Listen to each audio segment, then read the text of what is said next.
மிதுன ராசியில் பிறந்தவர்களுக்கு இந்த சித்திரை மாதம் எப்படி இருக்க போது? ராசிநாதன் நல்ல நிலையில் இருக்கிறார். நல்ல சம்பாத்தியம் இருக்குங்க. தொட்டதெல்லாம் தொடங்க போகிறது. பத்திரிகை துறை, எழுத்துத்துறை, எழுத்தாளர்கள், கவிஞர்கள், ஆடிட்டர்கள், வங்கி பணியாளர்கள், வழக்கறிஞர்கள், ஆசிரியர் பெருமக்கள், பேராசிரியர்கள், இலக்கியவாதிகள், சொற்பொழிவாளர்கள், இவங்களுக்கெல்லாம் ஒரு அற்புதமான ஒரு காலகட்டம். அதையும் தாண்டி ரியல் எஸ்டேட் பிரமுகர்களுக்கும், ஃப்ளாட் ப்ரமோட்டர்ஸ், பில்டர்ஸ், கட்டிடக் கலைஞர்கள், இவங்களுக்கும் அற்புதமான ஒரு நிலை.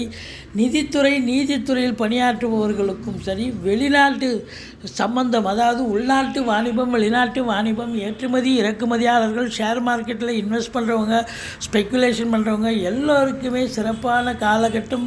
கல்வித்துறை, கல்வி நிறுவனங்கள், கல்வியாளர்கள், கல்வி பயிலும் மாணவ செல்வங்கள் அனைவர்களுக்கும் ஒரு பொற்காலமாக அமையப்போகிறது. தாய் வழி சொந்தங்களால் அனுகூலம், வண்டி வாகனங்களால் ஆதாயம், எதிரிகளால்